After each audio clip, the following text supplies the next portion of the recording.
Hey folks, Steve here with a post Game On 2023 debrief, I guess we could call this.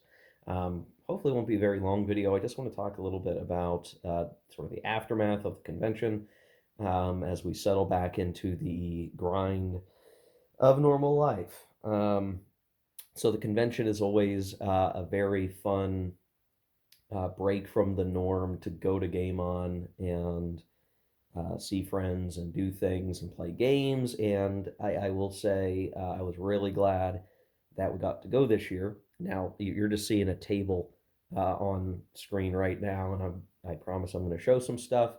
It's gonna be a minute before we do that. So it was a good experience being able to go with the family, and when I wasn't gaming, I was hanging out with my kiddo, heading out and doing fun stuff. So, it was just, for consecutive days was, I was either gaming and having fun doing that or having fun, getting out and about and visiting some places and doing various things. And I think that's just that's a good couple of days. I think any way you cut it, that's a good couple of days. So I want to kind of round up a couple of things as it relates to uh, the games that got played. Now, I did do sort of reflection videos uh, after I was done playing certain games, as well as some shorter clips during the gameplay itself. So you can watch those. Some of them are a little bit longer. But overall, it was a very pleasing set of days. And in particular, would want to show. So I had printed off my own set of the BCS rules and the rules for Panzer's Last Stand. And apparently I have some scratch paper I forgot about. Whoops, left that in a stack. Um, so I think Panzer's Last Stand and the BCS system in particular was quite a surprise, honestly. I did not know exactly how I would like it. And in fact, in the months preceding the convention, when my friend said, "Hey, I'd like to do, I bought this BCS game. I'd like to play it at Game On. Would you want to?" And I said yes, but shortly thereafter, I got a little nervous because, like, okay, here's this whole new game series that I don't know the rules to, that I'm going to have to learn, and I don't have a copy. I could maybe mess around in Vassal, but that's not quite the same, in my opinion, of just getting to push things around my own way in a real map and counter context. Um, so I was kind of nervous. I was like, well, I don't know. I'm going to have to read this. I'm going to have to figure it out. And I hope I like it well enough to play it. And I was worried that I wouldn't. Well, lo and behold, as I read the rules and I sort of got what it was trying to do and what the rules were really meaning to say and how this stuff should work together, by the time I was done reading the rules in full and had looked over everything, I was thinking, wait a minute, this might actually be a really fun game. This might be really good. I might like it quite a bit. I was getting real excited. And then, the cherry on top was obviously actually getting to play it. And it turned out that, yeah, it was really fun. It was really good. And I really liked the system. And it zoomed in enough with your units being, battalions, and you're working to keep your division in place. But you're not necessarily worrying about, the artillery, because they're firing from way off map much of the time, it seems like. And then you have air power, but it's really air, air points. So you're really predominantly concerned with the movement of your infantry and your armor in doing different things. And I really like the interplay of the armor support versus the real armor units on the board. And, if you really want to dislodge units, you have to, do an armor engagement and get them to have their armor to retreat effectively is what happens. They call it dropped support. And then, you can do a mechanized assault, or you can follow up with your own attacks from your infantry, or whatever. And again, at the scale that the game covers, right? If you were talking about a strategic scale, maybe you'd be, handling all these different mechanics quite differently. In the OCS, some of these things are handled quite differently, but at this more zoomed in level, it works really well. And we had a lot of fun with it. There's a couple of interesting changes, like step losses don't weaken a unit. The step loss is maybe more something like in Great Battles of History, where you're really ticking down their ability to stay in combat and able to put guys into the fight. And so it takes a little while even to eliminate a unit. You're dealing step losses, but you can only get so many in any given combat. And when you force them to retreat, the game doesn't have these sort of like zocking locks and the unit gets annihilated like in some games that are at a higher, zoomed out more, I guess I should say, at a higher level of simulation or scale. Where here it's like it's assumed that the guys get away. Like there's just they figure out a way to scramble to the rear one way or the other. Um, and so it's really hard to just pull off this like amazing envelopment and you just destroy a bunch of guys. It's much harder than that. You really are fighting and you're really trying to get in. You're trying to get into their rear. Don't get me wrong, because you want to be messing up their supply path and their HQ, and there's a whole jumping mechanic that governs that. But very generally, you if there are guys there, you're going to have to deal with them. And at least in the game that we played, and I realized that terrain could affect how this works in other games in the series. Um, Panzer's Last Stand had some open terrain and some roads, and then there was the Danube River, and then you have all of these hills, slopes, and forests, sort of right smack dab in the middle of the map that we were playing on, and that really made it interesting because there was only so many avenues of advance through that area. You couldn't quite cut everybody else off unless you were coming from way around behind them on a different road system in those hills, uh, and the terrain definitely had an effect on the unit type. So like, yeah, the armor, I mean, they can still be effective, but I was able to jump on some Soviet armor in the forest because they were just more susceptible to being assaulted by infantry, and that ended up being a good way to denude the 14th Tank Division of the Soviets as the Germans. So I walked away feeling really good about it, and that influenced a purchase that I was able to make, which I did post about in a text post on the channel. But I will reveal what that was for a little bit later in this video, where I show all the things that I came home with, or most of the things I came home with from the convention. So in general, Panzer's Last Stand was a great time, really good. I think there was a lot there to inspire future play in the BCS system. So definitely enjoyed that. That was quite good. Um, yeah. So I don't have anything to show for Dune Imperium. I did do a little clip for Dune Imperium. I will just say that that same night, that first night, where I got to play a game in the evening, was that Dune Imperium game that was sort of a pickup game. At the end of the day, I'm a huge Dune guy. I love Dune, the 6 original novels by Frank Herbert, not the ones from his son. Uh, so it was a fun, flavorful thing, but I don't think that game is necessarily for me. It's a bit more Euro-ish, and Euro games can be fun, and the game was fun. I just don't know that I'm going to spend my money or time on it. Okay, now the next important game that I played at the convention was obviously the OCS game Tunisia Too. Now, what's on screen is obviously not Tunisia Too.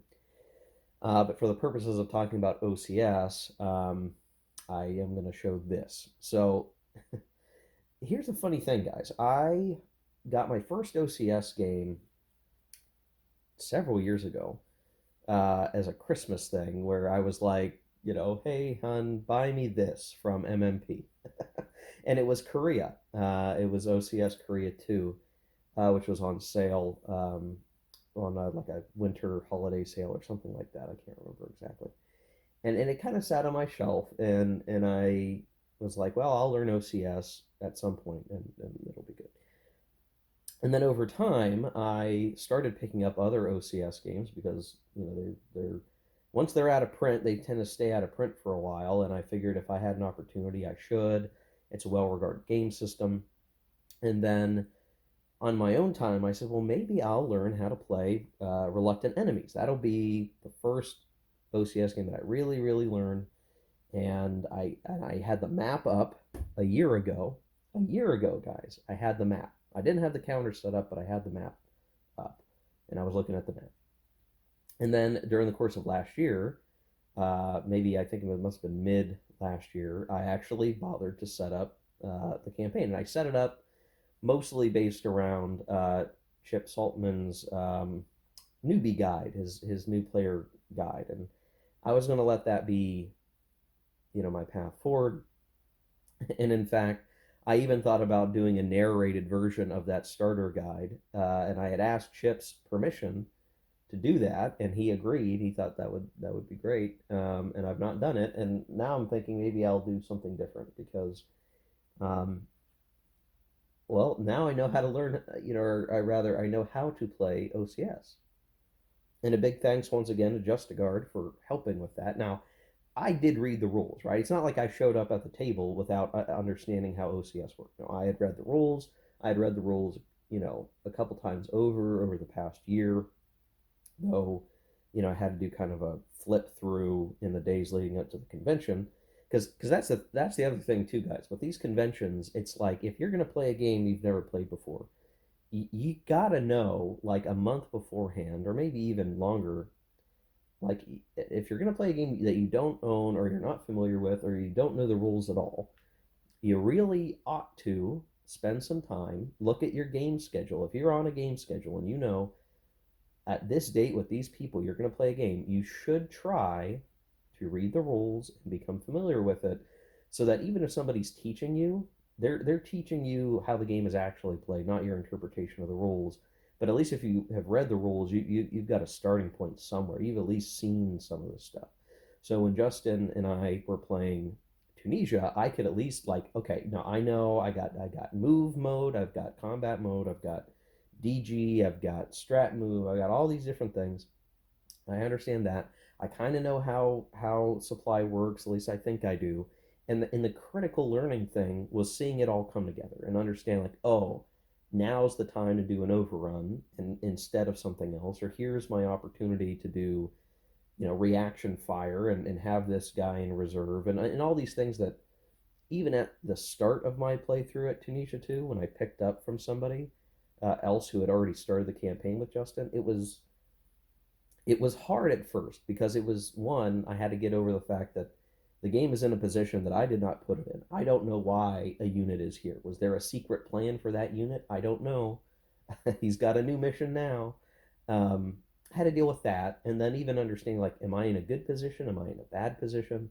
And then how do I even operate? And what ended up being valuable was, Justin was going first, and he tried to make some assaults, and they went badly, and that allowed me to do some counterattacking in different things, and I got a feel for, how much supply expenditure was maybe too much. I knew how much I was getting more or less per turn because of the way the supply accrual rules for Tunisia work, where you have an infinite supply off map. You just need to figure out how to ship it there, which is a little bit different than some of the other games, where you roll for it, I think. But generally, I got a really good sense of the game. So much so that when I got home and I came over to this map of Reluctant Enemies, it looks very different. Now the counters are all in the same place, right? But it looks very different because I'm looking at the map and I'm actually seeing what is here, not just, okay, I set up the units, they're there, they're okay, that's the correct placement, for better or for worse, whatever that means. Now I'm looking at the map and going, okay, I now understand the game position much better. I understand the avenues a little bit better. I had a starter guide that said, well, you go this way, that way, and this way, and all that kind of made sense. But now I understand, well, you know, this unit's just a single step. A lot of these guys are single step units, but they're part of a formation that, maybe what I should be doing is knocking this out, knocking that out, providing a clean path up through the mountains, doing it differently. Like I'm actually looking at the map and figuring out, or I'm at least able to say, like, oh, I know more or less what I should be trying to do right now. Like I have a better idea, essentially, of what is going on the game map, and that's really important. Like, if that were for any other game, right? I can look at many games and say, oh, I know what's going on. I know what the situation is. I know who's in bad shape. I know who's in good shape. For this, before the convention, it was a lot harder for me to parse. I knew the historical situation. I read the historical notes for Reluctant Enemies, but at the here I'm pushing counters around with purpose scale, I get it. I get it much more than I did before. It's not to say that I'm not going to have a little bit of trouble trying to make this happen on my own, because I won't have somebody here necessarily to help me, catch mistakes or other things. I might have to reread some rules to make sure that I remembered something that I might have forgotten, which kind of happened in the Tunisia game anyway. Like I never used strategic movement because I sort of forgot about it in the moment, and strategic movement probably would have helped me in some places for sure that didn't I just didn't do. Um, so that kind of stuff is still going to happen. But what's so great about what was going on at Game On is not only just getting to play Tunisia 2 with a friend, somebody I've gamed with before that I like gaming with.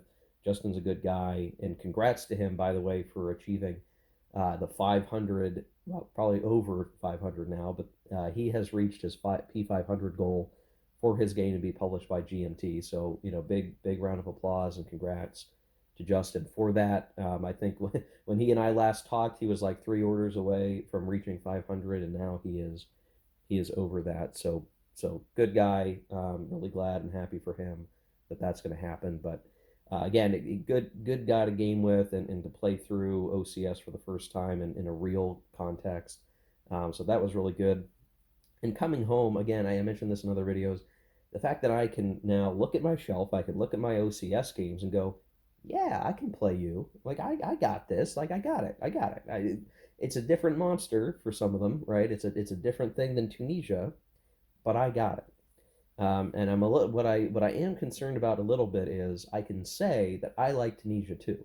I played Tunisia too. I liked Tunisia too. I liked the way that the terrain made things a little bit challenging. You have this dichotomy of like wide open spaces in the south, where much more constrained valleys in the north, and you really need to think about the positioning. Where maybe if this were an East Front game, a Case Blue or a Guderian's Blitzkrieg or something, it's just different. You have different things to think about, and maybe I'll like that less. I don't know. I'm going to have to really try some of them out. Maybe get Smolensk on the board as well, and see what happens. But really, I'm really glad. I'm just overcome with a relief of, yes, I played OCS. I do in fact like it quite a bit. It's still going to take some getting used to. It's a little more complex and harder to just play than say BCS, but I like both, and I'm coming away from the convention having two new systems that I quite like. And the fact is, I've got plenty of gaming ahead of me in OCS for sure. That I'm actually going to be able to delve into without fretting over, am I just going to get this all wrong? Am I going to be terrible? I might still be terrible, but not as terrible as I might have been before. And based on my play in Tunisia, I got the sense that I actually played pretty good. That I did execute effectively. I did things in ways, I took advantage of the turn sequence to find a good time to do a big counterattack operation and hurt the Allied progress. And so I think I picked up on the different things. I mean, I'm sure a true OCS shark would beat the hell out of me, that's for sure. But I, for my first go, I wasn't a pushover, and I didn't make catastrophic mistakes. I did pretty good through it. So really great. Certainly an awesome takeaway from the convention was that. Now, before I move the camera, I'll just say, after my playing of OCS, I did play that Euro game, March of the Ants. Again, it's a Euro. It's a fun filler game. I'd play it again if somebody just wanted to play a filler game and March of the Ants was around. There's a little bit of ant combat, but it is mostly in a very Euro-y context of spreading out your workers and getting resources to then do other things. And you have cards, and it's all a bunch of stuff. Um, and it's a funny thing with Euro games. Like you play enough Euro games, they all seem the same. Like even Dune Imperium, it felt like Dune Imperium was a combination of Lords of Waterdeep, which is sort of this worker placement game with a D&D theme on it, um, combined with like it almost even felt like at times mechanics from like Versailles 1919 in terms of like your power token placement in addition to your worker placement. So there are like two different things going on there. Um, and then there's like one other game that felt like was mixed into Dune Imperium that I'm forgetting now. But it's like, okay, you grab a bunch of these Euro mechanics that, you recognize them when you see them or you play them, and you can put that into a game. You can slap a coat of paint on it with some theme like Dune or ants or whatever. Um, but to me, it's like, okay, I just need to figure out the mathematical algorithm here to do well. And I did that in Dune Imperium. I did that in March of the Ants, and did quite well, which was cool. Like I like winning. Don't get me wrong. I just, winning in a Euro game always feels a little bit like tofu compared to the sweet, delicious steak of, performing very well in winning in a war game or some other, game context where the sequence of decisions that you're making are based around risk management, proper application of tools in your arsenal, rather than just figuring out a math puzzle. And I don't know, I'm good at math puzzles. That's why I do well at Euro games, but they're not satisfying as satisfying as war games and other games that I enjoy, thematic games, whatever it is. um, but they're still fun. I don't know. I just that's my harsh opinion on Euro games, but they're still fun. Like I'll still play them. They are still fun. Don't get me wrong.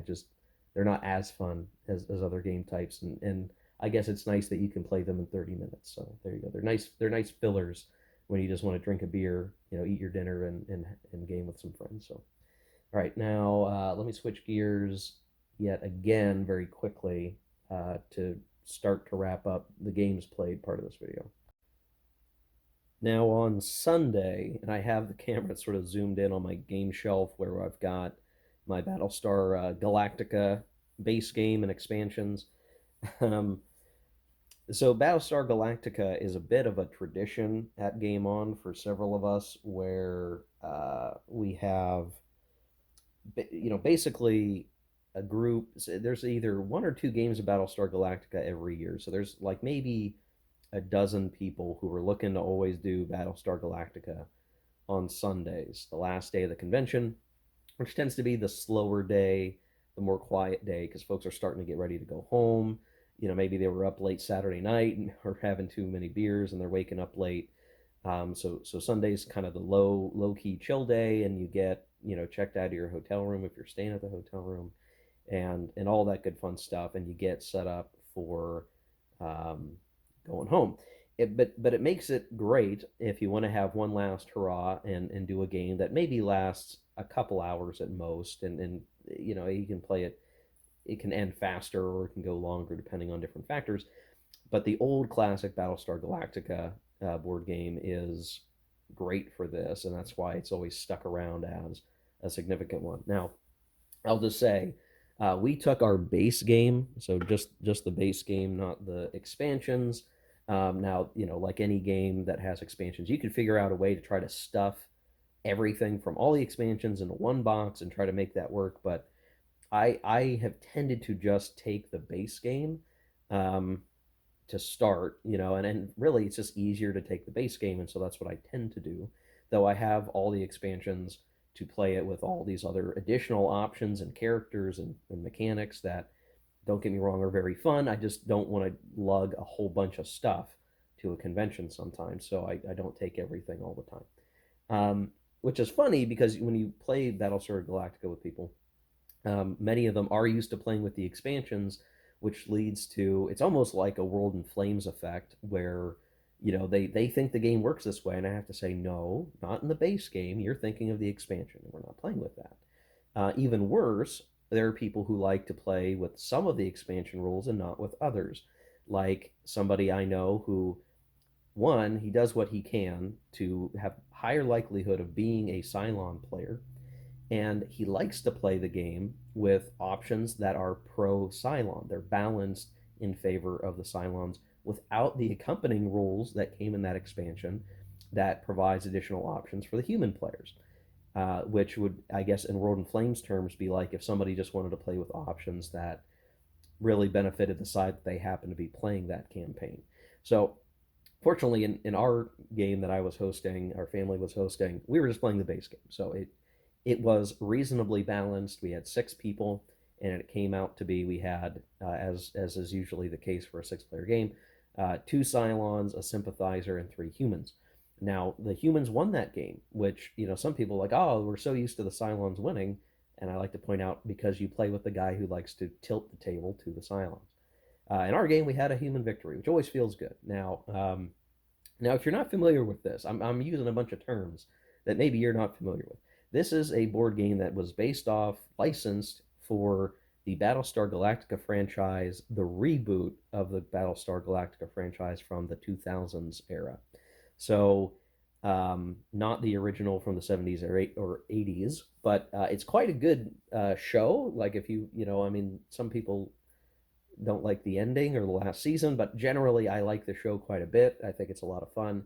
Um, it's very entertaining, and the board game was to me a very excellent thematic execution of what the show is about and the feelings of what's going on in the show and what are the characters doing and what are their jobs and who when they designed this game they must have either really liked the show or they're really good at adapting things into other formats. And so it just ends up being this really strong thematic thing. And it's got the hidden identity mechanics. You're trying to work together, so it's cooperative, but then it's, opposed when the Cylon players are there, right? And the whole gig is that a Cylon, besides just being a robot, can look like a human and seem like a human, and that's part of the game mechanic. So at the beginning, everyone finds out if at the beginning, are you a human or are you a Cylon? And you try to operate in secret if you're a Cylon. Then halfway through the game, you can potentially become a Cylon where you were not a Cylon before.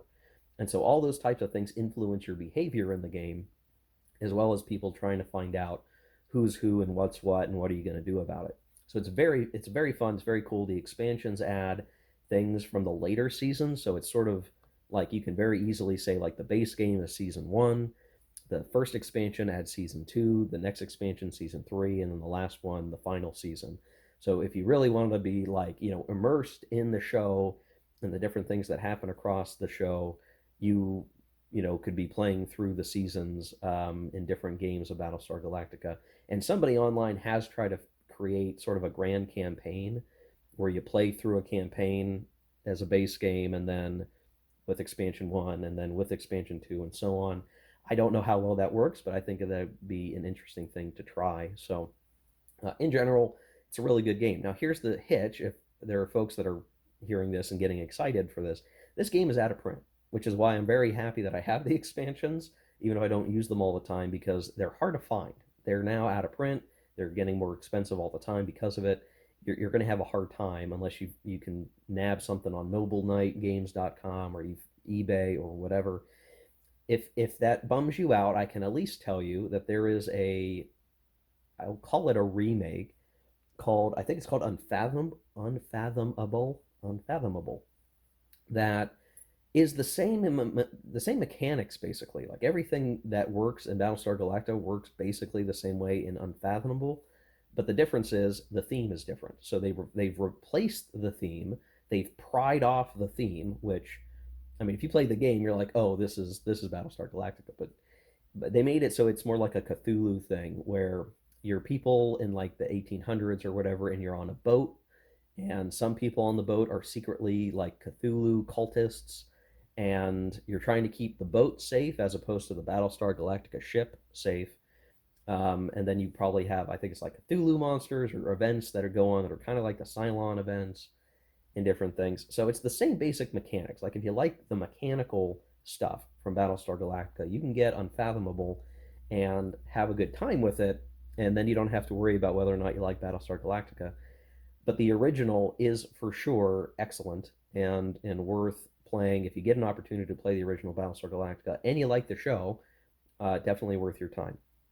Okay, so that's kind of a quick roundup again of all the stuff that I actively actually played. I'm going to switch gears a little bit and just round up quickly some of the stuff that my wife played and talk about her commentary that she had, and then we'll get to all the stuff we brought home. Okay, so just speaking briefly to the stuff that my wife played, she played Liberty or Death, the American Insurrection. This is our copy, not the one that was played at the convention, but I mean, they're all the same. What's funny that I'll just say is Liberty or Death is my least favorite coin game. I think it is the one that in terms of getting stuff wrong or just the design philosophy on the game, I feel is the weakest in terms of what it's trying to show. This is it, and it is chiefly because of the French faction. So coin games tend to be these very interesting asymmetric thought exercises that you play, and they feel less definitive in terms of victory conditions and what a game state looks like at the end than most other historical war games or conflict simulations, because the game starts with everybody's pieces in logical starting positions, but by the end of the game, the maps tend to look like confetti vomit because there's colors and wooden cubes and cylinders everywhere and anywhere, as you're usually simulating something that is less definitive than front lines and combat. So I generally like the coin series because it can do certain things that other game systems, could not or don't do as well. But it has its limits, and I think for the American Revolution, for me, that's where it hits its limit. Now, Liberty or Death was published before the advent of a three-player coin game, and so it tried to fit the idea of what the American Revolution was into a four-player game, with the four players being the British, the Native Americans, the Indians, the Patriots, the Americans, and then the French as a fourth player. But when coin games are played four player, there can only be one winner, and because of that, it creates odd behavior that has to be justified in the game design notes of like, well, why would this ever happen? Why would they ever do this? Because that's not how it works. So like the example that I think matches closest is probably Fire in the Lake, where you might say, well, like, why would the Viet Cong ever have an issue with the NBA? And I think the way that the game deals with potential conflict between those factions, just in terms of like how they operate together, Fire in the Lake does it pretty good. Like it doesn't. I don't have a problem with the way Fire in the Lake does it the same way I have a problem with the way this does it. For a couple of things, it by making the French player an additional actor, you run in a situation where an American player is going to do things that in the historical tone would not be in their best interest to try to keep the French from winning. And in this context, like, okay, if it's the American insurrection, well, what does the French player winning even mean? And it starts to become a really weird thought exercise. The other issues are that the French player spends a lot of the game just trying to get prepared to enter the war, which is weird. And then even when they do enter the war, when you look at the force ratio of white wooden cubes that represent the French to the Americans, I think it leaves somebody with a wrong impression of the American Revolution, assuming that they didn't have a strong education in it, because understanding that units in coin are kind of ephemeral. It's all relative, and it doesn't have like one cube is not one regiment necessarily. Um, or it's a little more nebulous than that. You might think there was a bunch of French that came into to North America, but the reality is that there were certainly some, and there was a set of regiments that operated with Rochambeau, but I don't know. There's just something about it that rubs me the wrong way with the way this game implements all of that. And that's just my beef. If you think a Liberty or Death is the best coin game ever, I will not argue with you. It doesn't work for me for various reasons. I still have my copy because I just do, but I just don't like it as much. What's funny, and this is a really long preamble. What's funny is that my wife walked away not liking it as much, having played it after a long time of, she hadn't played it in a long time. And she was the Native Americans, and she just felt like she couldn't really do much that she needed to do. And in fact, the rest of the table didn't feel like they enjoyed this one as much as other coin games. So I don't know. My strong opinions being what they are, I'm not entirely alone in that. Now, she still had fun, and I guess at the end of the day, that's what you want, but it just wasn't as good of an experience as other coin games. And, I guess that just reinforces my thought that if you're going to play coin, you should play Fire in the Lake because I think it's the best one. It's just so good. It's just very good. Anyway, so she played that. She also played Triumph and Tragedy, and she played the Germans.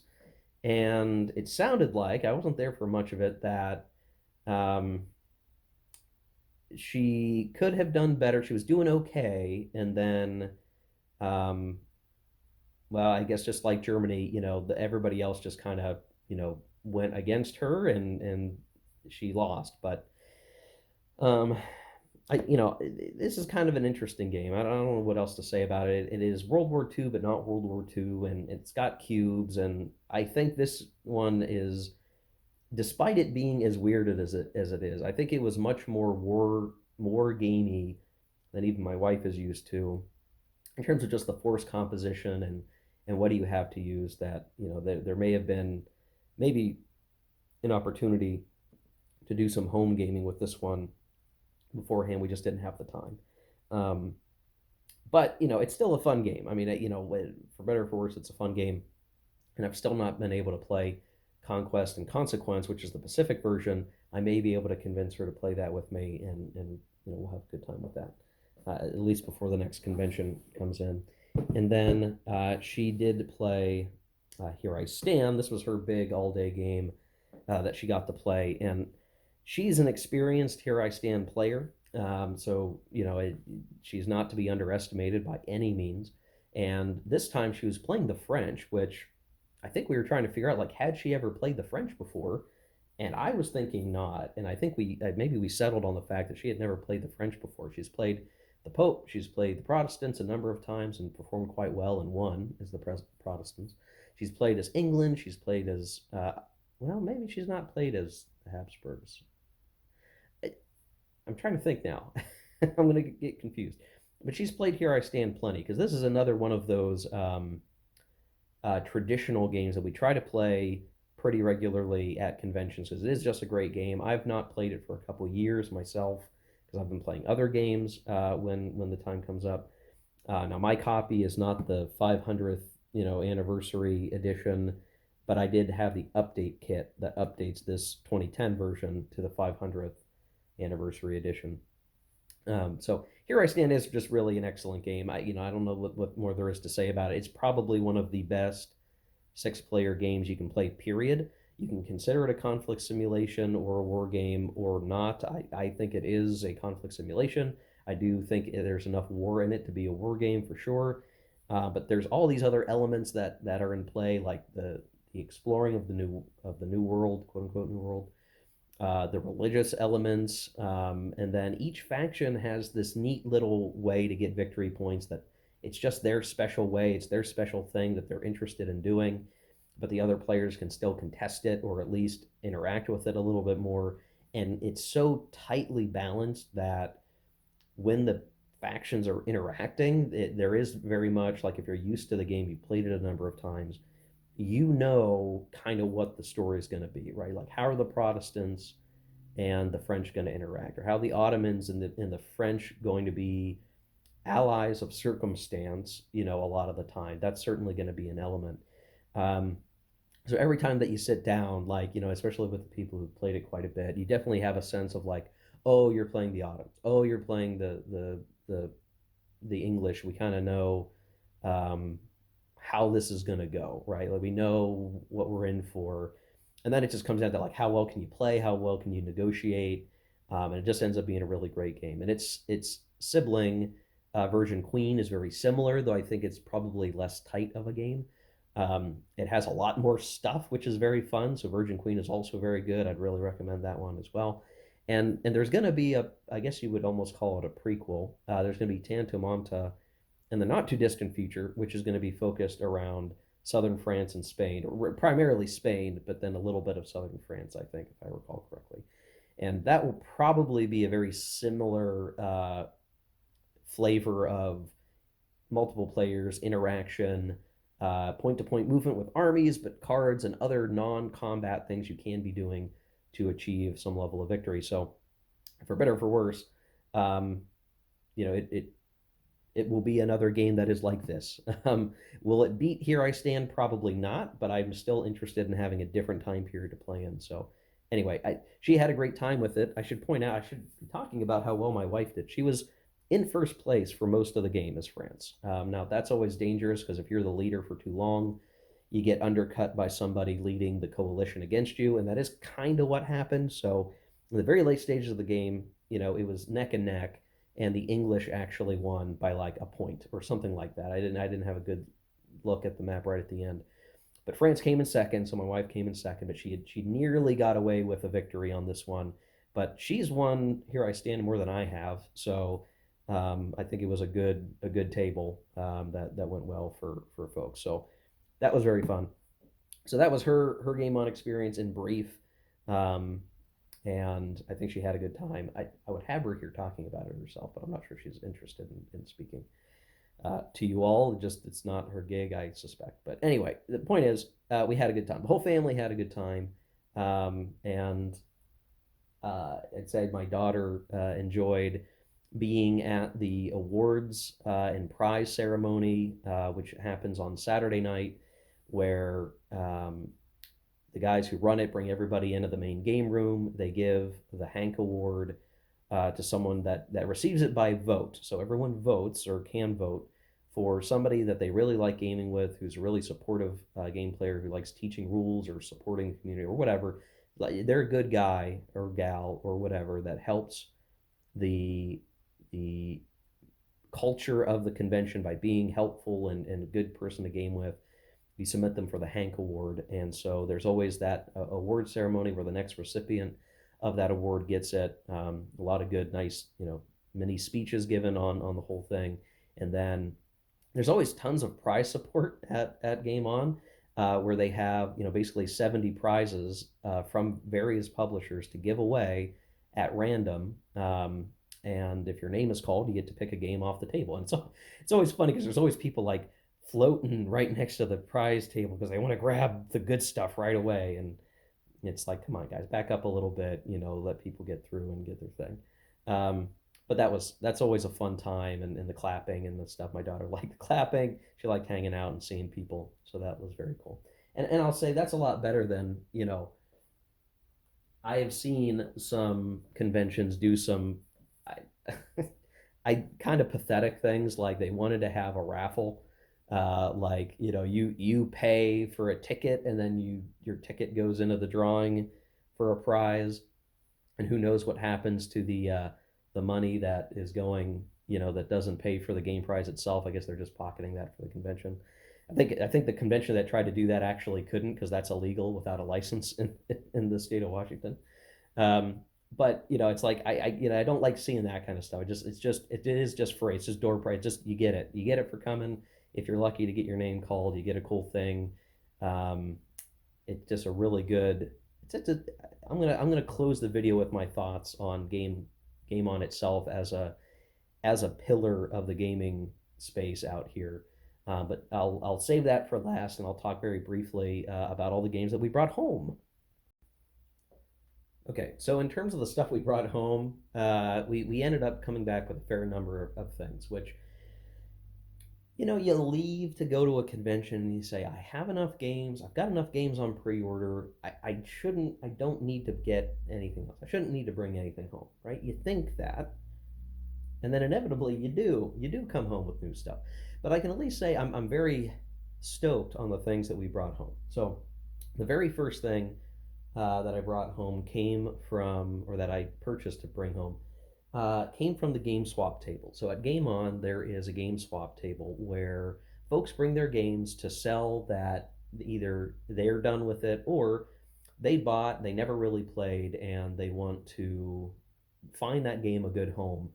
And you can usually find some really fantastic deals because folks are just they're just trying to clear shelf space, or they just they're not trying to price gouge you.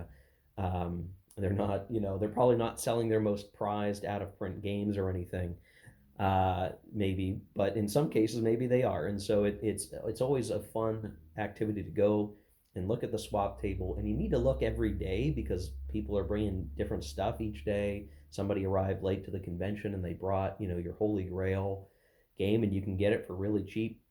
That kind of stuff can happen at the game swap table. And folks, they put their sticky note on that has their contact information and the price, and you get the game, you go find them, you give them the $20, $40, whatever it is, and you got some games. So it's very easy to fall into that activity and get some stuff. And I actually made out like a bandit this year with some really great pickups from folks. So the first game that I picked up, actually, I had purchased from somebody who I was gaming with at the time. Like I took a break, I walked away from BCS for a little bit to look at the game swap table, and I saw that he was selling something, and I went back to the table and said, "Hey, bud, can I get this from you?" And he knocked some of the price down for me, which was very kind. He's a very nice guy, and I think I've gamed with him before, or if I sold him a game once at the swap table or via some means of exchange. And he was a good guy to game with in BCS. I had picked up Day of Days, The Invasion of Normandy 1944 from Multiman Publishing, this being a game in the SCS series, Standard Combat Series, which I assume you're familiar, but if you're not, is kind of a really simpler hex and counter game system. The actual rules are like the game series rules are 8 pages, and then each game in the series, much like BCS or OCS, has its own rules that you need to learn to play this specific game. But this one is a bit of a monster, guys. This is a bit of a monster game. So just to kind of, whoops, I put the lid on upside down. You can see a little bit of it. It is Normandy, right? You see some of the sample pictures here. And what do you get? Well, you get 4 11 by 17 setup charts. You get 4 normal sized maps, 8 counter sheets, some dice, and all that good stuff. So we'll just open this up for a minute to show. So there's, it's the typical red, white die. Game rule book coming out. And what was interesting about this one, as is sometimes the case when you pick up games from the GameSwap table at Game On, this is an unpunched copy. So it's opened, obviously, but it is absolutely unpunched. Now, a lot of people don't like the map because it is too green. And what's interesting is it, strangely, it does not match the map art of other MMP or gamers, ESIG design maps, right? Like if this were, you'd see this a little bit more like a pastel or faded color probably, where this is a very, like the contrast is there's a lot of color here, deep color, which is kind of interesting. And like some people were like, oh, this looks like, I read a comment online like, oh, this is like somebody's on drugs and they made this map. I don't think it's that bad, to be honest. I think it looks fine, really. Just getting out. This is map A. You can kind of see, it looks fine. I mean, I don't know. Looks fine to me, guys. I'm not strongly opinion about this one. And it looks like kind of what I would expect the terrain to look like, right? I mean, the other gamers maps tend to be a little stylized, but that's to facilitate play. Here, this is a little, attempting to be a little bit more, I don't know what you would want to call it, but it's trying to show what the terrain looked like and is more in that color. Maybe the marshes are a little interesting looking, but that's okay. And then, as I said, this is an unpunched copy, so as I get down to where the counters are, I mean, totally unplayed, fresh, ready to go game. So the price was right, and I have played SCS before, and I think I've talked about like, oh, I don't think I'm going to get too many more SCS games. This was the one that was like, okay, well, actually, maybe I will for this price and for this game, because it is D-Day, it is the invasion of Normandy, that this would be a fun one to pick up. So if the price is right and it's a system that I know how to play and can be played in smaller chunks, I should point out, is Day of Days, right? So I can set up map A through D. I can pick a beach that I want to play and rock that out. And if I really wanted to set up all the maps at once, I have the space. I could probably do that. I could figure out the way to do that. Even playing it, half the maps or only one map at a time. I've got a buddy I think would be interested in playing this with me. So this is just a cool pickup. I do want to try punching some of the counters here soon and maybe doing a small scenario and see how this all plays together. From my understanding, it sounds like the mechanics of the game are just fine, as people don't like the map. But to me, that I can live with that. That's not a big deal. The other game that I picked up that is probably the more significant purchase, or the one that is the most, I guess, significant in terms of the deal I got, was I got a copy of The Last Blitzkrieg, the first game in the BCS system, for $30. For $30, guys, unpunched. The box is a little roughed up, but I don't care about that. So $30, fantastic deal. Just the best deal, the best deal ever. And I have to applaud some of the guys I was playing with. A guy named Matt, who I was playing BCS with. When he heard me say like, "Oh man, this is really great. I like this system. I want to play it more." He went to the GameSwap table and he saw this and he said, "Oh, I should tell." He didn't buy it himself. He said, "I should tell Steve about this." And he found my wife, and he told her. He said, "Hey, your husband probably wants to get this." And she sent me a picture while I was out and about with my daughter, and I'm frantically messaging her saying, "Buy it, buy it, buy it, buy it. Find the guy, buy it. Find the guy, buy it, buy it, buy it." And of course she couldn't find the guy, but we were able to hold on to it long enough that I got back and found the guy and gave him his money, and got it, which is it's just very cool. And my other friend who had brought his Panzers Last Stand BCS figured, rather than him jump on the deal, he'd let me get this one. So he's got Panzer's Last Stand, and I can have Last Blitzkrieg. And if we want to play either one, we can come over to each other's house and play it. So yeah, this is unpunched. I have extra goodies in here. So I did buy. I bought extra for reasons, but I bought these little sleeves because on Board Game Geek and other places, somebody's created for various games in the BCS system these really nice formation cards that are for one card for each formation, and it's where you can put some of the support markers that are in this game system on there to help avoid like making the map look too chaotic with counters. And they had these little sleeves, and gosh darn it, if you print out those cards and you cut them up, they'll fit nicely in these little sleeves, so you can keep better track of where they're at, and they'll be a little more protected. So I bought these and I chucked them in the box on the way home, since we had to pack up the hotel room. But this is the first BCS game, which means there's a couple of little things in here that are going to be tricky. So here's the series rules, pretty straightforward. So lots of good reading that can occur there. The series rules, which is a 1.0. So the rules are now up to 2.0 officially. So this is kind of like not as good. And some of these crib notes and different things are going to be a little bit less valuable if I'm wanting to use the version 2. And the charts and tables have been updated to a version 2 as well. So the charts and the rules maybe aren't as valuable at this point to me, and I'll want to use the updated stuff, but there's still goodness. Here's your typical, map style. This is a bulge game, right? So very interested in checking this. So there's a lot of maps, several maps here, um, lots of maps, and then here are the unpunched counters, right? Now the one thing that is a bummer, as compared to uh, the later games in the series like Panzer's Last Stand or Aerocore, which I actually did order Aerocore, so I'm going to get that here very soon. Um, there's no division stripes.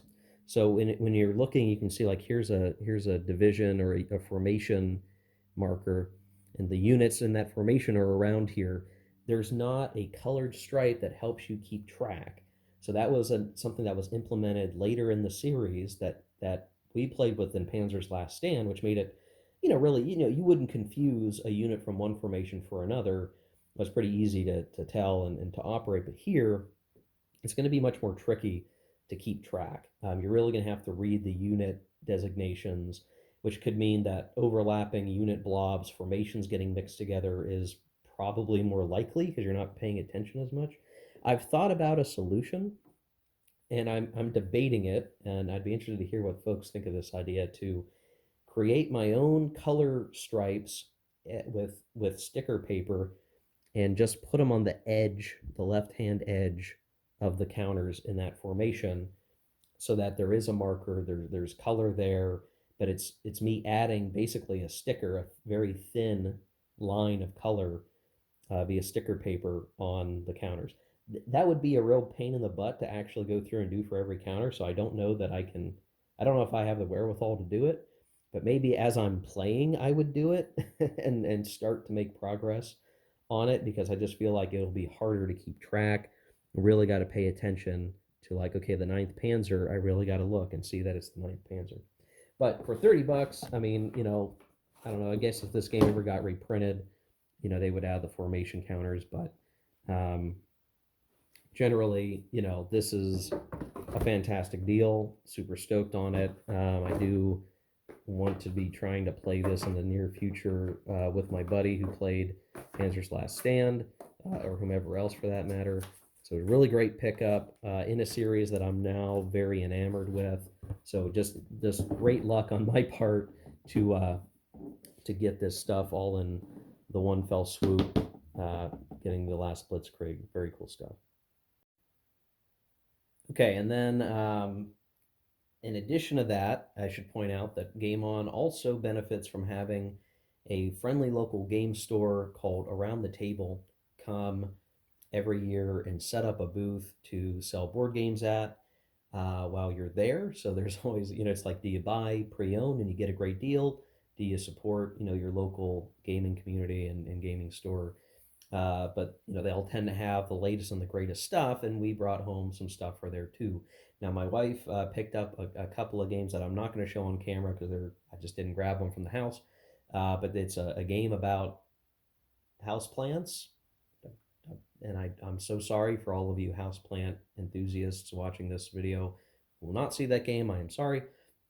But I'm gonna show one game, and then I'm gonna talk about another that was simply too heavy to bother with bringing out here at the time I'm recording this video.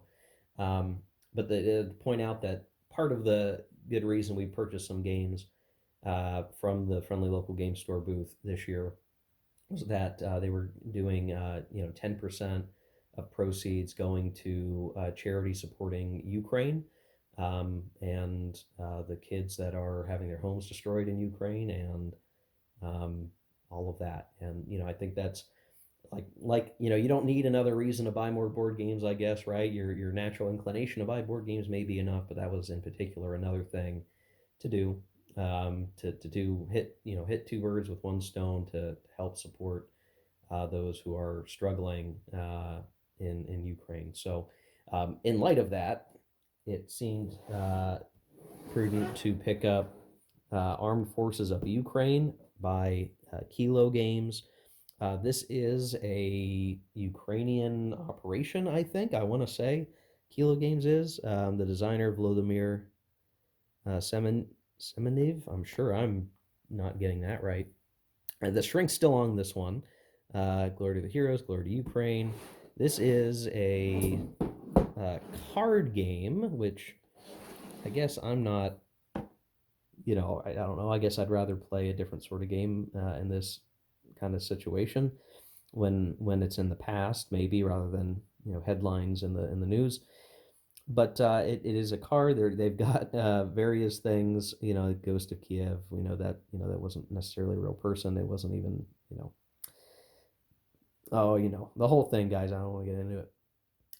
But this was something that seemed very cool to pick up. Given that we're getting the game, so we're supporting the production. I guess it was made in Germany, but the design by Ukrainians, kilogames.com.ua.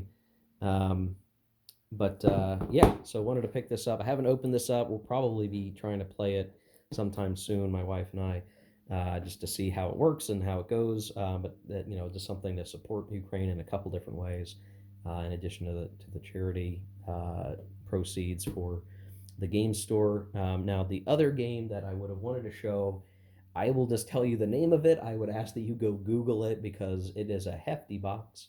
Um, I broke down and I bought something that I hope I will get to use and get some people to play it because my buddy's got a copy and we may play his at some point. I don't know. It's called ISS Vanguard. Now, it is a big honking box. It's kind of in uh, the same vein as Gloomhaven in terms of it's a big, gigantic, heavy box filled with stuff that you open up as you go and you play, and it is a space adventure kind of game. So rather than Gloomhaven being fantasy based, which I like just as good as space, but for whatever reason, I had a lot of people raving in my gaming circles about ISS Vanguard. We decided to pick up a copy. Now, that might have been a little foolish, given that there's a Kickstarter that you can, or I guess it's not, it's like Game Pledge, which is like Kickstarter, where you could late pledge and you could get like all the expansions and stuff with it. You would just have to wait longer to receive the game. Where here's the core game, in front of me that I can buy right now, and I decided to do that. I think I am going to arrange to try to get some of the expansions, but there will be some like Kickstarter stuff that I might not be able to ever get because they may have only been available through that, which is kind of annoying, right? Like I don't that sucks. I don't like the thought of that, but I will certainly do what I can to track some of that stuff down. And in terms of the gameplay style, it's like everyone's got a character, and you go on missions. You plan for the mission, and then you go execute the mission. And the game sort of got a defined set of things that can happen. Um, and it's got plastic miniatures and stands for enemies and different things. And just as far as I've seen, I saw people playing it at the convention. They were having a great time. It was very fun, very cool. So we got a copy, and I will want to play it with somebody. I don't know if that's something I would show on the camera on the channel here, but it's definitely a cool game. There is a part of me that goes, well, why don't you just play a tabletop role playing game? But I do realize that there is something uh, there is something there that you don't have to worry about people making characters in some particular rule book that they need to be familiar with. It's a game that you can open up, you can hand somebody their stuff, you can just get to playing, and then the miniatures and the artwork and the components are all beautiful, and that's its own experience that a tabletop role playing game doesn't necessarily hit. And there are things that game will never hit that you would hit in a tabletop role playing game. So while they are similar, they are a distinct. They have their own distinct experiences, but it looks very cool, and I heard it's very fun, based on people I trust in my gaming circles who know good games. They say they had a really good time with it, which means I suspect I will too. So we splurged on that. I would show that on camera. What I may do in a separate video is show off ISS Vanguard as its own video. I just didn't want to drag it in this room that I'm recording in right now, with the time I have left to be recording this sort of thing before I got to do real stuff. So there you go, guys. We're bringing some stuff home. There's some great wargaming to come with those games, as well as all the other board games that I've not done on camera yet that should be done on camera. I still play stuff off camera, guys, just so you know. I do. I do. You don't see everything. I'm sorry. I can't record everything I do. But you guys see a good chunk of it. So There you go. I'm going to spin the final segment of this video over to sort of some final thoughts on the convention itself and the community that is fostered around it, and then we'll have the video wrapped up. Hey guys, I want to wrap up this video in talking about Game On Con 2023 and focus in a little bit on the soft stuff. So it's easy to talk about all the great games being played, but I want to wrap this up by just talking about how great Game On Con is in general year after year for the gaming community out here in the Pacific Northwest. So, first of all, I feel fortunate, period, that I live in an area where there are more than one gaming convention events in any given year. Even better, we have a pretty strong wargaming community. That whether you live in Tacoma or Seattle or Bellevue or British Columbia or Portland, I mean, that whole stretch of cities and areas has people who really like to game, like to war game, which is why Game On Con exists at all. And it especially exists because of a lot of hardworking folks who make it happen year after year, who put in the effort to get the hotel stuff figured out, who organize the event, have the website running. And it's a big deal that we can pretty much always count on being able to go to Game On, to go there either whether it's just me going or as a family, to go and know that we're going to have a good time. There's some areas that don't have conventions, that don't have enough gamers, whether it's war gamers or otherwise, to sustain actually having a convention. So we're very fortunate that we can do that, and we're fortunate in general because the convention is actually a good one. There's the culture of the convention is a really good one. Everyone's there having a good time. There's some other folks. Tim Royal from Harebrained Games has an unlisted video where he reviews Game On. He said a number of really great things that I agree with. That the culture of the convention is what makes a lot of it. It's well run, it's well maintained, it's got a good feel to it. It is not hyper intense. I mean, it gets pretty busy, but it is also intentionally kept somewhat small. So the number of attendees is somewhere, I'm trying to think now, it's like over the years it has ranged from like 120 to 150 people. I think it usually sticks around 130, and the folks who run it intentionally keep it around 130, with the thinking that if it's any more than that, it becomes too big to keep the cultural feel of what the convention has right now. So while it always sells out, like there's always, you want to be, as soon as spots open up to register, you need to do it right away, because you don't want to be caught out in the cold. You don't want to end up being not able to attend, though I think they let people squeak in, particularly if they've attended before. But by keeping it small, intentionally small, they could grow it. They could make it bigger. They could go to bigger venues even, if they wanted to. But the reality is they want to keep it this really close-knit community of people who play the games, are all good, friendly people. But we still have a number of new people showing up every year. So there's that nice mix of, they're keeping it small, so there's a personal feel. The regulars are usually going to be there, but there's always a little bit of space for new folks to show up. We had a pretty good number of new people there this year who hadn't attended before. So maybe someday they'll make it bigger, and they may need to at some point. I don't know, but it is always a good feel convention. You can't ask for more. I mean, there are other conventions in the area, right? There's a convention called Dragonflight, which is in Bellevue, that is much bigger, and it is not as war game focused as Game On tends to be, and it also does tabletop role playing and other stuff. That's a very different feeling convention. Very different feeling convention. There's a lot more vendors, a lot more people. It's much, much, much bigger. It's crazier. It's louder. Not that Game On doesn't get loud on like Friday or Saturday night necessarily, but it is still a much different feel than the others. And I think that's a huge part of its appeal, that it's a good place to go. It's a good place to play new games. There's always folks that are really friendly and willing to to teach. And even when there are high-strung people like myself attending, we manage to still have a good time. So that's such a key part of it. It's part of why my wife likes going. That I think my daughter's going to like going. That I will always endeavor to go year after year. We've been going every year that they've had it now since I want to say like 2014 or maybe it's 2013. So it's been a while. It's been almost 10 years. And it's wild to think about. I mean, we lost a couple of years due to COVID, I think, but the fact that we've been going that long and it's just a regular thing. Like if all else fails, we want to go to Game On. We got to go to Game On. That is pretty cool. That's a pretty important thing. I even made it, despite being in school and having busy work, that I was good. I was going to go to Game On. We were going to go because it's that important to do. It was refilling our morale cup as we're getting through a really busy, tough working time and school time for the family, to get me to the other side of the school program and everything going on in the rest of life. So really, truly an awesome time.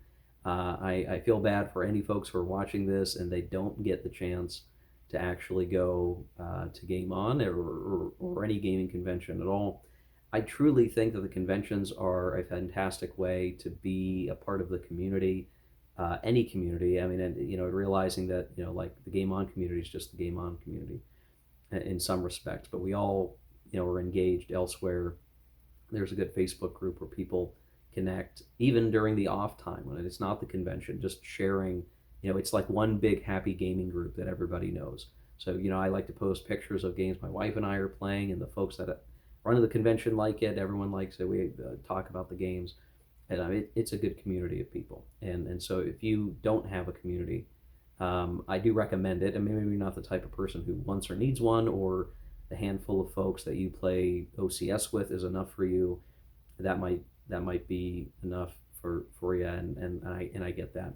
But if you're curious about going to conventions, I do recommend it. I do recommend that opportunity to game with people you've never gamed with before, play games that you've never gamed before, and have a good time. And hopefully they have a good restaurant. There's beer available, because then you can have fun with that too. Anyway, that's the debrief for Game On 2023. It was a good year. Looking forward to next year. And of course, the other thing that we do have with Game On is that they will organize a summer session. That's usually in the June or July timeframe, depending on the exact dates for that, if it occurs at all. I mean, there have been some years I think they didn't have a summer session, but if they do it, it'll probably be in July timeframe. And I hope to go to that. We'll have to see. I can't promise anything quite yet, but it's going to come down to, how long is it going to be? Is it going to be just a weekend? Is it going to be a couple of days? It tends to be shorter. Where Game On was 5 days, this summer session tends to be like 2 or 3. But I would like to do summer session as well, because, I mean, why not, right? More gaming, more opportunities. I think an opportunity to play some more Tunisia Too with Justiguard would be a very cool thing for summer session. We can pick up and a different campaign start for Tunisia. That'd be really cool. Anyway, guys, thanks for watching. I hope you enjoyed the video. You live vicariously through me for Game On Con, potentially. We'll do some more videos here in the near future.